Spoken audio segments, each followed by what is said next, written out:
सभी को नमस्कार। एक बार फिर से आपका बहुत बहुत स्वागत। तो भाई आज चर्चा करेंगे आईबी 2025 भर्ती के बारे में। आईबी आपका हो जाता है इंटेलिजेंस ब्यूरो, जिसको बोलते हैं खुफिया विभाग। तो आईबी का एक यार इंटरनल नोटिस काफी ज्यादा वायरल हो रहा है।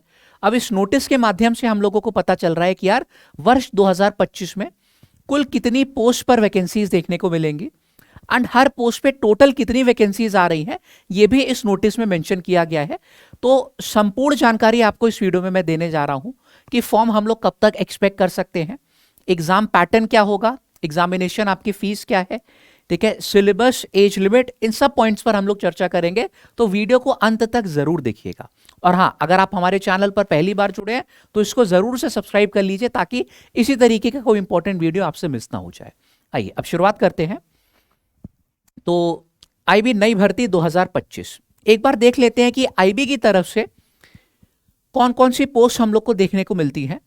एक हो जाती है ACIO1, है ना, ACIO2 जो कि वर्ष 2023 में जिस पे हम लोगों को वैकेंसीज देखने को मिली थी, यह आपका हो जाता है असिस्टेंट सेंट्रल इंटेलिजेंस ऑफिसर 2, ठीक है, एग्जीक्यूटिव। फिर आप लोग का junior intelligence officer 1, junior intelligence officer 2 executive, security assistant executive. यहां पे पे लेवल भी आप देख सकते हैं क्या क्या है ना, जैसे कि ये पे लेवल आप लोगों का 7 है ना। अगर आप बात करें यहां पर सिक्योरिटी असिस्टेंट की तो इसका पे लेवल जो है वो 3 है ना। आगे बढ़ते हैं तो यहां पर junior intelligence officer motor transport जिसका पे लेवल है 5, ठीक है। Junior intelligence officer grade 2 motor transport and नीचे आप लोग देख सकते हैं कि सिक्योरिटी असिस्टेंट मोटर ट्रांसपोर्ट, जिसके लिए कुछ रिक्वायरमेंट स्पेसिफिक होती है जो कि हम आपको आगे चल के अभी बताएंगे। इसका पे लेवल जो है 4, पे लेवल 3 आप यहां पर देख सकते हैं। अब जो नोटिस है जिसके माध्यम पे ये सारी चीजें मैं बता रहा हूं, ठीक है, वो आपके संग शेयर करता हूं। तो ये आप लोगों का जो नोटिस है हम लोग को देखने को मिला। अब बहुत सारे लोगों को यार ये चीजें समझ में नहीं आ रही और मैंने देखा कि कई लोग इसके बारे में गलत इंफॉर्मेशन भी जो है वो फैला रहे हैं, ठीक है। इस नोटिस को सबसे पहले एक बार यार समझते हैं कि ये आप लोगों की रैंक दी गई है। ACIO2 जैसे हो गया, सिक्योरिटी असिस्टेंट हो गया, फिर MTS हो गया आपका, SAMT हो गया यानी कि मोटर ट्रांसपोर्ट वाला आपका, ठीक है। तो इसको समझते हैं भाई। ये जो PQ लिखा हुआ है ये देखिए टोटल पोस्टें जैसे दी गई हैं, आपको अभी इससे उतना मतलब नहीं है, ठीक है। PQ यह हो गया कि यानी कि यार ये जो पोस्टें मिलती है ये प्रमोशनल कोटा से मिलती है, डायरेक्ट जो है आईबी इनका रिक्रूटमेंट नहीं कराता है, ठीक है। फिर ये हो गई आप लोगों की डिपार्टमेंटल कोटा, है ना। डिपार्टमेंटल जो एग्जाम्स होते हैं, आप ऑलरेडी जो है हो सकता है कि आईबी डिपार्टमेंट में या फिर किसी सिक्योरिटी डिपार्टमेंट में हो, तो वहां से आप लोग का जो प्रमोशनल वाले एग्जाम होते हैं उनकी मदद से आप लोगों को ये पोस्टें मिलती है। जो आपके यहाँ पर काम की चीज है वो है ये डायरेक्ट रिक्रूटमेंट, ठीक है। टोटल वैकेंसीज अभी भी आपको इससे जो है मतलब नहीं है, यहां पर सिर्फ आपको देखना है DR यानी कि डायरेक्ट रिक्रूटमेंट। तो यहां पर जैसे कि आप देख सकते हैं 000 है क्योंकि आईबी जो है डायरेक्टली इनकी भर्ती नहीं कराती। आपको यहां पर मेन मतलब है ये छठी वाली पोस्ट है जो कि ACIO2 है ना। 2023 में भी इसकी वैकेंसीज देखने को मिली थी, 1000 के करीब वैकेंसीज थी। अगर ये नोटिस वाकई में सच साबित होता है, क्योंकि जैसे कि मैं शुरू में बता दूं कि ये इंटरनल नोटिस है, उम्मीद जहां तक है कि इसमें सच्चाई कुछ हो सकती है, लेकिन अभी श्योरिटी के साथ नहीं बोला जा सकता जब तक ऑफिशियल नहीं आ जाता है, ठीक है। लेकिन फिर भी इस नोटिस के माध्यम से ये सारी चीजें हम लोग समझते हैं, ठीक है। जो ACIO2 है एग्जीक्यूटिव, इसमें डायरेक्ट रिक्रूटमेंट में आप लोग देख सकते हैं कि लगभग 2000 के करीब वैकेंसीज देखने को मिल रही है, जो कि पिछली बार 995 थी, ठीक है। तो बढ़ के हम लोग को देखने को मिल रही है। फिर जो आपका सिक्योरिटी असिस्टेंट एग्जीक्यूटिव है, इसमें आप देख सकते हैं कि भाई डायरेक्ट रिक्रूटमेंट से हम लोगों को 4400 के करीब जो है वैकेंसीज देखने को मिल रही है। बाकी आप देखोगे यहाँ पे 000 है, यहाँ पे ACIO2 टेक में 114 वैकेंसीज है। अब अगर हम बात करें यहाँ पर ASO की, है ना, असिस्टेंट सेक्शन ऑफिसर, तो हम लोग का ये हो गया डायरेक्ट रिक्रूटमेंट वाला, ये वाला। अब जो ASO है इसकी भी परीक्षा आईबी नहीं कंडक्ट कराता। आप लोगों को ASO इन आईबी कहां से मिलता है भैया? SSC सीजल से मिलता है, ठीक है। SSC सीजल की जब आप लोग नोटिस देखोगे तो असिस्टेंट सेक्शन ऑफिसर आपका जो आईबी हो गया, ये सारी पोस्टें आप लोग को भैया किससे मिलती हैं? SSC सीजल से मिलती हैं, ठीक है। तो यहां पर नीचे आ जाओ, जो डायरेक्ट रिक्रूटमेंट आईबी कराता है वो आप लोगों का हो गया MTS एंड SAMT, ठीक है। तो यहां पर आप लोग देख सकते हो कि कितनी पोस्टें देखने को मिल रही है। अब जितने भी ये मोटर ट्रांसपोर्ट वाली जॉब है, ठीक है, इनका क्या क्वालिफिकेशन है, आईबी ACIO2 का क्या क्वालिफिकेशन है, इस पे हम लोग चर्चा करेंगे। और मोटर ट्रांसपोर्ट से नाम से ही समझ में आ रहा होगा कि आप लोगों के पास ड्राइविंग लाइसेंस होना चाहिए LMV का, है ना। लाइट मोटर व्हीकल जो होता है वो पहले से आपका बना होना चाहिए। मे बी नोटिफिकेशन आने से पहले, तो अगर नहीं है किसी के पास और जाना चाहता है, ठीक है, तो वो पहले से अपना ड्राइविंग लाइसेंस बनवा के रेडी रखे। ठीक है, अब समझ में आया कि यार ये नोटिस क्या है। ठीक है, टोटल वैकेंसीज इन्होंने अभी डिफाइन ही नहीं किया, ए बी और सी क्या है। देखो मुझको एक ये तो चलो ऑनलाइन फॉर्म में है, मुझको एक टेलीग्राम से मतलब ये भी नोटिस आया था जिसमें वो ऑफलाइन मतलब जो है फोटो जो एक्चुअल खींची गई थी फाइल से, वो भी हम लोग को मतलब देखने को मिली थी। तो तभी हम कह रहे थे कि इंटरनल नोटिस जो है ये हम लोगों का है। फिलहाल आगे बढ़ते हैं। अब एप्लीकेशन फीस की बात करें तो एप्लीकेशन फीस यहां पर आप देख सकते हैं, जनरल ईडब्ल्यूएस ओबीसी मेल के लिए 100 एग्जाम फी होती है और रिक्रूटमेंट फी आपकी 500 होती है। ठीक है, मिला के आपकी 600 हो जाएगी। जनरल ईडब्ल्यूएस ओबीसी फीमेल में 500 रिक्रूटमेंट फी है, एग्जाम फी निल है। SC ST एक्स सर्विसमैन में भी आपकी रिक्रूटमेंट फी 500 होती है, एग्जाम फी आपकी निल है। ठीक है, आगे बढ़ते हैं यहां पर।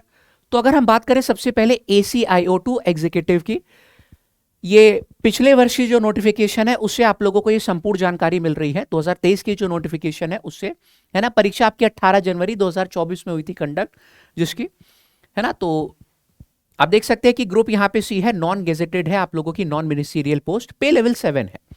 ठीक है, यानी कि इन हैंड अगर हम सैलरी की बात करें तो यार बेसिक पे 44,900 है, आपको डीए मिलता है लगभग 46% है ना। अब देखो 8वां वेतन आयोग लग जाएगा तो सैलरी और बढ़ेगी, लेकिन फिर भी जो इन हैंड सैलरी यहां पर आती है वो लगभग 90,000 के करीब इसमें आ रही है। ठीक है, इस हिसाब से 2024 में 23-24 में हुआ था उसके हिसाब से हम बता रहे हैं। ठीक है, HRA हो गया, बहुत सारे यहाँ पे अलाउंसेस आप लोग को और मिलते हैं इन एडिशन टू अब फैसिलिटीज, और भी बहुत सारी चीजें आप लोग को यहाँ पे मिलती है। मेडिकल हो गया, है ना, सिक्योरिटी के लिए अलग से आपको मिलता है, क्योंकि इस वाली पोस्ट में आपको मालूम है खुफिया विभाग है तो थोड़ा सा सिक्योरिटी का अलग से खतरा रहता है, तो उसका अलाउंस आपको अलग से मिलता है ना। ये हो गया आप लोगों का। फिर हाँ, IB-ACIO2 की अगर हम बात करें तो यहाँ पर जो एसेंशियल क्वालिफिकेशन है वो आप लोगों की ग्रेजुएशन है किसी भी यूनिवर्सिटी से recognised by government of India. ठीक है, अब डिजायरेबल नॉलेज है, नॉलेज ऑफ कंप्यूटर्स नहीं है तो आप लोग सीख लोगे। एज लिमिट यहां पर जो है आपकी चाहिए होती है 18 से 27 वर्ष। अपर एज लिमिट का जो रिलैक्सेशन मिला था 5 साल SC ST के लिए और 3 साल का मिला था OBC कैंडिडेट्स के लिए, जो कि पूरी उम्मीद है कि इस बार भी देखने को मिलेगा।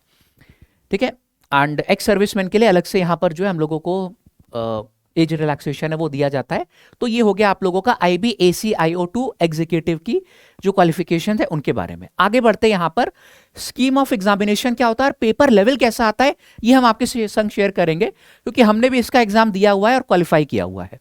ठीक है, चलो देखो यहां पे कि भाई आप लोगों का 3 टीयर में होता है। सबसे पहले टीयर 1 आप लोगों का 100 ऑब्जेक्टिव टाइप जो है MCQs यहां पे रहते हैं, है ना। टीयर 2 आप लोगों का डिस्क्रिप्टिव रहता है, टीयर 3 आपका होता है इंटरव्यू, है ना। जो ये टीयर 1 एग्जाम है मैक्सिमम लोग यार इसी में बाहर हो जाते हैं, है ना। 100 आप लोग के जो क्वेश्चन रहते हैं divided into 5 parts containing 20 question of 1 mark each, जिसमें 20 क्वेश्चन करंट अफेयर के, 20 जनरल स्टडीज के, 20 न्यूमेरिकल एप्टीट्यूड के, 20 रीजनिंग लॉजिकल एप्टीट्यूड के और 20 क्वेश्चन रहते हैं आपके इंग्लिश के। नेगेटिव मार्किंग भी होती है आप लोगों की यहाँ पर 1/4। ठीक है, टोटल 1 घंटे का समय रहता है आप लोगों को, ये जो है 100 क्वेश्चन करने होते हैं 100 मार्क्स के। फिर डिस्क्रिप्टिव अगर हम मेंस की बात करें यहाँ पे जो टीयर 2 जो होता है यहाँ पे ऐसे आपको लिखना होता है 50 मार्क्स का, एंड इंग्लिश कॉम्प्रिहेंशन आपका आता है डिस्क्रिप्टिव टाइप पेपर होता है 50 मार्क्स का, जिसमें एसए 30 मार्क्स का और इंग्लिश कॉम्प्रिहेंशन और प्रेसी राइटिंग आपकी होती है 20 मार्क्स की। ये 50 का आपका हो जाता है। उसके बाद इंटरव्यू आपका यहाँ पर, ठीक है, 100 मार्क्स का होता है। तो टोटल इसके मिला के नंबर आप लोगों का जो है सिलेक्शन होता है। समझे भाई? मे बी सब्जेक्ट जो कैंडिडेट अपीयर होते हैं इंटरव्यू के लिए उनको साइको टेस्ट भी हो सकता है देना पड़े, है ना, क्योंकि अगेन ये इंटेलिजेंस की बात है, जो देश की इंटेलिजेंस से आप लोग डील करोगे तो साइको टेस्ट में भी आप लोग को पास करना पड़ेगा, है ना। ये हो गई आप लोगों की पूरी ACIO2 की जो है क्वालिफिकेशन। ठीक है, ये चीज ऑलरेडी हमने बता दिया। और मैं पेपर का लेवल की अगर बात करूं, यहाँ पे पेपर का लेवल अच्छा खासा आता है। ठीक है, आप एक रेफरेंस के तौर पे अगर मैं SSC सीजल से कंपेयर करूं, सीजल से काफी हाई लेवल देखने को मिलता है, क्योंकि इसमें स्टेटमेंट टाइप क्वेश्चन आते हैं। आप लोग को लगता है करंट अफेयर्स इजी होगा, है ना, नहीं, करंट अफेयर में भी यार 4 आप लोगों को स्टेटमेंट दे देंगे, उसमें से सेलेक्ट करना होगा कि यार कौन से सही है, ओनली 1, ओनली 1, 2, ओनली 3, इस टाइप के, है ना। रीजनिंग में भी आपके स्टेटमेंट ये उसी तरीके से, जनरल स्टडीज हो गया, मैथ भी अच्छे लेवल की आती है, रीजनिंग भी बहुत ईजी, नहीं स्टेटमेंट वाले सवाल आते हैं जो टाइम टेकिंग होते हैं। ठीक है, इंग्लिश लैंग्वेज हो गया आपका। अब यहाँ पर भाई हम बताएं कि यहाँ पे कट ऑफ जो है वो ऑफिशियली नहीं निकलती है। ठीक है, कुछ ज्यादा ही खुफिया विभाग है तो कट ऑफ ऑफिशियली नहीं निकलती, बस लिस्ट में आपको अपना नाम चेक करना होता है रिजल्ट के टाइम पे। तो कट ऑफ के बारे में यहाँ पे हम बोल ही नहीं सकते, लेकिन अंदाजा जो है पिछली बार सिलेक्शन हुआ था लोगों का 55 के करीब हम कट ऑफ मान सकते हैं कि टीयर 1 की जो है गई थी 55 से 56, है ना, 100 में से। तो आप अंदाजा इसी से लगा सकते होगे कि यार पेपर का लेवल क्या होने वाला है। ठीक है, चलो अब इससे पहले कि हाँ ये टीयर 2 का पैटर्न वही हो गया, इंटरव्यू का ये सारी चीजें हैं। सिलेबस हम अगर आपको बताएं तो मैथ में जैसे कि सिर्फ अरिथमेटिक आती है, एडवांस मैथ के 1-2 टॉपिक आते हैं, आप देख सकते हैं यहाँ पे। ठीक है,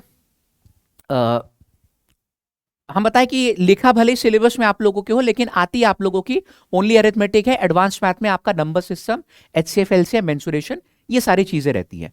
ठीक है, वो डीप में जो आपका ट्रिग्नोमेट्री हो गया, ज्योमेट्री, अलजेब्रा, ये सारी चीजें नहीं आती हैं। हमने पेपर दिया हुआ है, हम जानते हैं, हमने क्वालिफाई किया हुआ है। ठीक है, इसमें इतना कठिन मतलब जो लास्ट टाइम का था उसमें हमारे 20 में से 19 सही हुए थे अगर मैथ की बात करें तो। ठीक है, फिलहाल वो चीज बाद में देखेंगे। ये सारा आपका सिलेबस हो गया, सिलेबस से आगे बढ़े जरा तो। ठीक है, इससे पहले कि मैं नेक्स्ट वाला दिखाऊं आपको, एक बार जो है मैं पेपर किस टाइप का आता है ये भी दिखाना चाहूंगा। आप देख सकते हो, ये इसको थोड़ा सा जूम कर लेते हैं। तो इस टाइप का होता है यार। ठीक है, ये 4 स्टेटमेंट दे देंगे, इसमें से आपको सेलेक्ट करना होगा। ये एबीआई जो पीवाईक्यू है 2024 18 जनवरी का हुआ था हम लोग का, वो है। ठीक है, आप देख सकते हो कि स्टेटमेंट वाले सवाल आते हैं, ये हम आपको दिखा रहे हैं ताकि आइडिया लग जाए कि यार अंदाजा लगा लो, हाँ प्रीवियस ईयर के क्वेश्चन के आप लोग सॉल्व कर पा रहे हो। ठीक है, हम अपने टेलीग्राम पे सारी चीजें अपलोड भी कर देंगे। तो देखो स्टेटमेंट वाले भी आते हैं और नॉर्मल वाले जो होते हैं वन लाइनर वो वाले भी आते हैं, लेकिन स्टेटमेंट वाले हम लोग को ज्यादातर देखने को मिलते हैं। ठीक है, इसी तरीके से हम एक बार रीजनिंग का आपको यहाँ पे दिखाना चाहें, देखो मोस्टली हम देख रहे हैं कि यार स्टेटमेंट वाले ही आ रहे हैं यहाँ पे सवाल। ठीक है, 20 क्वेश्चन आपके इसके हो जाएंगे। ठीक है, 17, 18, 19, 20। हम एक बार रीजनिंग पे जाएं, क्योंकि रीजनिंग लोगों को लगता है कि बहुत आसान है, उसमें अलग से करने की जरूरत नहीं है। ठीक है, आप ये देख सकते हो यार, है ना, करंट अफेयर अलग से 20 की आती है, जनरल स्टडीज अलग से, तो टोटल 40 नंबर हो गए। सब स्टेटमेंट वाले सवाल मोस्टली रहते हैं, यहाँ पे भी आप देख सकते हो। ठीक है, ठीक है, यहाँ पे देखो 4-4 मतलब स्टेटमेंट लिख रहे थे, उसमें से सेलेक्ट करना होता है। तो भैया यही पैटर्न होता है ना। चलो हम एक बार आपको खींच के ले आए कहाँ पे, सीधे एक बार चलो रीजनिंग का ले आए, है ना। ये देखो अब रीजनिंग के जैसे प्रश्न है यहाँ पे। ठीक है, कुछ तो ऑफकोर्स इजी रहेंगे ही रहेंगे, नीचे आते हैं ना। ठीक है, कुछ तो आपके इजी रहेंगे ही रहेंगे, लेकिन जो मैं बता रहा हूं मैक्सिमम इसमें भी अच्छा लेवल होता है। आप देख सकते हो कि यहाँ पे स्टेटमेंट, यहाँ पे भी सवाल आए हैं। ठीक है, ये तो डायरेक्ट हो गया। यहाँ पे भी देखो 4 स्टेटमेंट आप लोगों का है ना। सिलॉक्स आपका यहाँ पर हो गया। तो इसी टाइप के क्वेश्चन आप लोग को देखने को मिलते हैं। ओनली 2 कौन सा ट्रू है ना। अब यहाँ पे मैच द फॉलोइंग में आपको ऐसा नहीं कि सिर्फ एक सॉल्व करने पे आ जाएगा भैया, चारों करके देखने पड़ेंगे, तो टाइम टेकिंग बहुत ज्यादा हो जाता है। ठीक है, ये चीज है, आप देख सकते हैं यहाँ पे data sufficiency each and everything. तो वही हम लोगों का जो है कैलकुलेटिव टाइप के क्वेश्चन यहाँ पे बनते हैं। ठीक है, पेपर का आइडिया होगा किस तरीके का आता है, कि पेपर का जो लेवल है वो अच्छा खासा आप लोगों का हो जाता है। फिर आगे बढ़ते हैं, अगर हम बात करें एमटीएस की, जो 2023 में आईबी ने एमटीएस भी कंडक्ट कराया था, इसके बारे में जल्दी से समझ लेते हैं। सिक्योरिटी असिस्टेंट जो एग्जीक्यूटिव हो गया, ठीक है, एमटीएस आपका हो गया, है ना। क्लासिफिकेशन आपका अगेन ग्रुप सी की जॉब होती है, और ये ऑफिशियली नोटिफिकेशन है। ठीक है, ऐसे ही आया था। पे लेवल आप लोग का यहाँ पे 3 है, यहाँ पे लेवल 1, ये हमने पहले से बताया था आपको। इसमें एसेंशियल क्वालिफिकेशन जो होती है वो मेट्रिकुलेशन यानी कि 10वीं पास होती है। ठीक है, और हाँ, knowledge of any of one of the local language, तो वही जहाँ पे आप हो, अगर जैसे नॉर्थ में हो तो हिंदी आपको मालूम होनी चाहिए। ठीक है, age limit not exceeding 27 year, ये सारी चीजें जो हमको दे रखी है, ये आपका पेपर का पैटर्न है। वही जनरल अवेयरनेस, क्वांटिटेटिव एप्टीट्यूड, सारी वही चीजें आपकी होती है। करंट अफेयर है ना। डिस्क्रिप्टिव आपका हो गया, उसके बाद जो है यहाँ पर इंटरव्यू या फिर पर्सनालिटी टेस्ट, ये आप लोगों का हो गया। ठीक है, तो ये पूरी जानकारी थी जो है ये पूरी सच्चाई थी इस नोटिफिकेशन को लेके, कि देखो नौकरी तो यार आएगी आएगी भर्ती, है ना। एक्सपेक्टेड डेट अगर मैं अपनी तरफ से बोलूं तो जुलाई से अगस्त में एक्सपेक्टेड है कि ये जो आप लोगों की भर्ती है हम लोगों को देखने को मिलेगी, है ना। और बाकी हमारे चैनल को आप सब्सक्राइब करके रखिए। जो भी नोटिफिकेशन यहाँ पर आता है, जो भी आप लोगों की भर्ती आती है लेटेस्ट से लेटेस्ट, और उसमें कितनी सच्चाई होती है, ये सबसे पहले हम आपको यहाँ पर बताएंगे। ठीक है, अब मुझे उम्मीद है कि इसके बाद आपके मन में कोई प्रश्न नहीं रह गया होगा कि हाँ क्या क्या चीजें इसमें होती हैं। ठीक है, क्या क्या होता है, पूरी जो इंटरनल नोटिस उसको हमने अच्छे से समझाया कि आपको मतलब केवल डायरेक्ट रिक्रूटमेंट से, जो आईबी डायरेक्ट रिक्रूटमेंट कराता है। ठीक है, एसएससी सीजीएल का अलग से होता है। ठीक है, तो आईबी पे ही हमने अलग से पूरा वीडियो बनाया। पेपर पैटर्न, एग्जाम फीस, सब चीजें क्लियर हो गई हैं। कोई और क्वेश्चन आपका है तो मुझसे कमेंट बॉक्स में जरूर पूछ लीजिएगा, मैं उस पर भी वीडियो लाने का पूरा प्रयास करूंगा। और हाँ, अगर चैनल पर नए थे नए हैं आप तो इसको जरूर से सब्सक्राइब कर लीजिए ताकि इस तरीके का कोई भी नोटिफिकेशन वीडियो आपसे मिस ना हो जाए। ठीक है, बाकी विदा लेते हैं। See you guys in the next class. Bye bye.